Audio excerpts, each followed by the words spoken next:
इथे मात्र पुन्हा एकदा फटका अतिशय सुरेख पाहायला मिळतोय. क्षेत्ररक्षक आहे, बनून राहील प्रेक्षक आणि चेंडू सरळ श्री शिंडोबा खंडोपा स्टँडला सलामी देत असताना आणखीन एक धमाका षटकार. तसेच आग्रिकोली प्रीमियर लीगच्या माध्यमातून पाहायला मिळते. आग्रिकोली प्रीमियर लीग टॉच का बॉक्स आणि तिथे स्वर्गीय लोकनेते सन्माननीय आदरणीय स्वर्गीय दिबा पाटील साहेबांचे कटआउट्स इथे लागले गेले. आग्रिकोल्यांच्या मनामध्ये रुजणारं नाव सन्माननीय लोकनेते कैलासवासी दिबा पाटील साहेब त्यांच्या माध्यमातून भरपूर चांगली कामगिरी आग्रिकोली समाजासाठी झाली होती.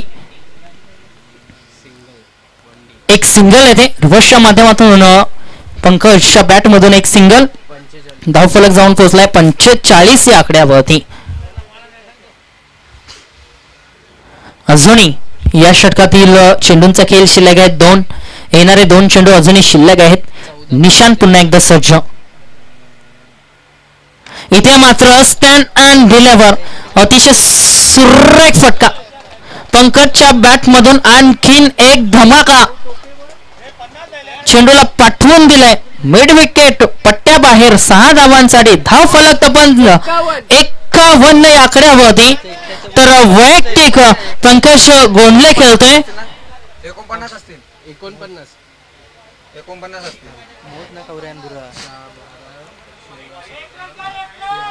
एका धावेची आवश्यकता आहे अर्धशतकासाठी.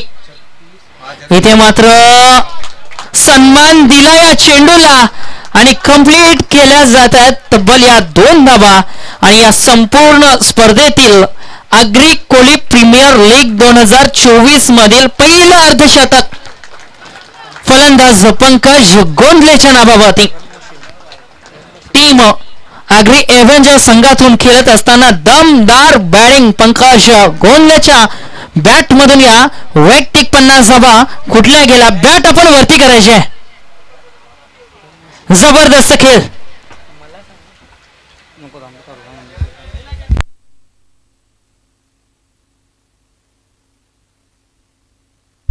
जबरदस्त बॅटिंग इथे पाहायला मिळते. फलंदाज पंकज गोंधळेच्या माध्यमातून. पंकज गोंधळेचा जर विचार केला तर रन मशीन ऑफ वाघबेल या नावाने ओळखले जातात आणि सन्माननीय तानाजी पाटील साहेबांच्या कडनं हा पारितोषिक आलाय.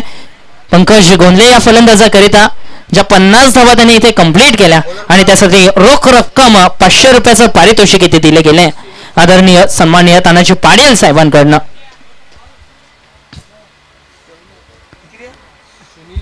सुनील भोईर गोलंदाजी मार्गावरती 2 धावांची आवश्यकता आहे. या चेंडूला सन्मान दिला, 1 धाव कंप्लीट केली आणि एका धावेच्या मदतीने धावफलक आता मात्र झालाय समान.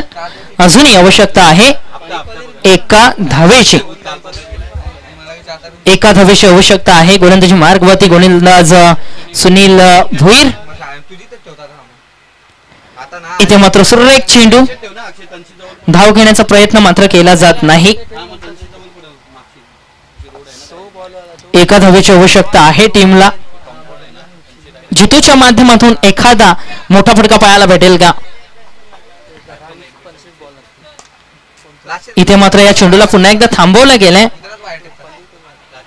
आणि पंचांचा हात आकाशामध्ये. फलंदाज पंकजच्या खेळीचा अंत. जबरदस्त गोलंदाजी सुनील भोईरच्या माध्यमातून पाहायला मिळते.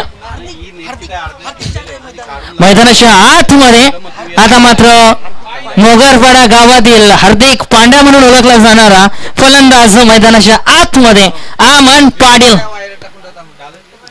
अमन पाटीलला पाठवलं गेलंय. एका धावेची आवश्यकता आहे आणि अमन पाटीलच्या बॅट मधून षटकारानिशी हा सामना जिंकला जाईल का.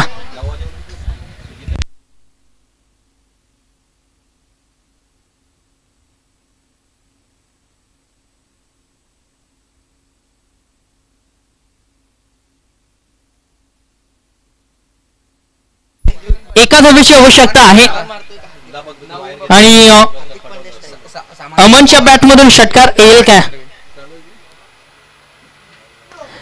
सन्मान दिला गेलाय. 4 धावांसाठी सुरेख चौकार